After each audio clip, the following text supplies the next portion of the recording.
Today I am reacting to your NFL Hot Takes. Hot Takes is a weekly series where after every Monday Night Football game, I ask you guys on Twitter for your opinions on the state of professional football. Doesn't matter if it's good, bad, I disagree, agree, I want to hear your takes. So be sure to follow us on Twitter, that way you never miss out on giving your opinion, and let's jump into these. Kirk Cousins showcased last night that if healthy, he can put the Falcons in a really good position to succeed this season, and Penix can learn from him and take over seamlessly like Jordan Love did with Green Bay. I actually agree with this. I've never been high on Kirk Cousins. I've always liked to make the joke that if he's playing in prime time, it's an automatic dub for the other team. But that last drive, he was making some really good throws, looked really good. They were able to find a way to win against the Eagles. And it is going to be very helpful for Penix to learn under a guy with so much experience like Kirk Cousins. So it didn't have like the statistically the greatest amazing night, but he did enough to get the win, and that's pretty much all you really need to do nowadays as a quarterback. You just need to do enough to get the win. Like last year, there will not be a quarterback to reach 40 passing touchdowns this season.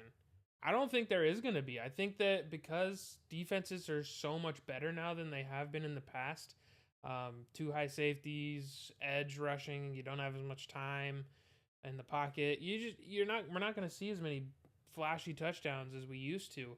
So I do agree. I don't think we are going to see another 40 touchdown passer this season. Maybe if a guy like Stroud or Mahomes or Allen just start going off like crazy, we might get close, but I don't think we're going to see 55 like Mahomes that one year. The Eagles have the roster to be able to compete in a weak NFC, but their overly aggressive play calling will cause them to stay in the middle tier of teams. The Eagles bit themselves in the ass, basically, is what happened on Monday night. Going for it on fourth down multiple times when you should have just taken the points and not running. Take the points, run the clock out, except you're going to pass the ball. And I wasn't too fond of the post-game interview with Nick Sirianni. So I do think that the Eagles have one of the top teams in the NFC. They just need to, be a little smarter about their play calling and decision making as far as the coaching goes. It's too early to call for Bo Nix to be benched. Yes, the interceptions are bad, but he's only played 2 games in the NFL. Now, this is a double-edged sword. Yes, he is a rookie, and rookies are known to throw picks, but his picks are getting egregiously bad. Like, I don't think they should bench him quite yet, but it's getting to the point where you might want to start thinking about it because it's getting pretty bad.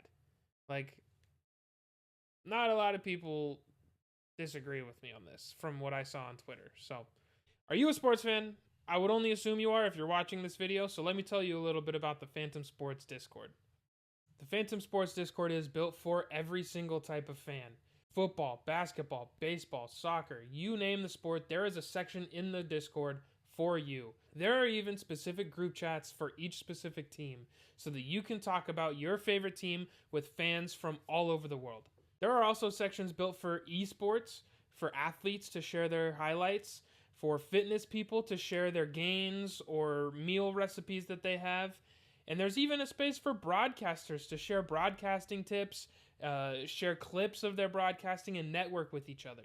All in all, Phantom Sports is building the biggest sports community in the world, and we would love for you to be a part of it. Click the link in the description to join today and have a blast. We also have live events where we do watch-alongs, we do just discussions, and we would love for you to join those as well. Now back to the regularly scheduled programming. I feel better about the Bengals after this week than last week, despite the loss. They took the champs to the wire and looked all right on offense. They did. They really did. It was the Bengals game to win, and then the Chiefs went down, ran out the clock, kicked the field goal. That's how a lot of these games have ended between these two teams in the last 4 years. But it was a great game on both sides of the ball. That interception by Cam Taylor-Britt, interception of the year, catch of the year probably right now. I know we're only 2 weeks in, so it doesn't mean much saying that, but that was amazing. And the defense held their own. I think Travis Kelce only had 5 yards. And hopefully Pacheco's okay. But otherwise, the Bengals, they had a great game on both offense and defense. Obviously, there are still some things that you can shore up and fix, but overall, they looked pretty good. And I wouldn't be surprised if they start winning more games and start like climbing the ranks of the playoff scenarios. The loss to the Packers is not Richardson's fault. I'm not going to lie to you. I didn't get a chance to physically watch the game, but from what I have seen and heard, I agree. I don't think this loss is on Anthony Richardson fully per se. I think the Packers just came out and were a little more prepared than the Colts in general were.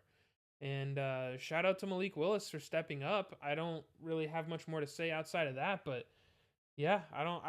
From what I know of, at least, I don't think this is all on Richardson. Bryce Young isn't a bad quarterback. My Panthers are just a bad organization and haven't put him in the best position to succeed.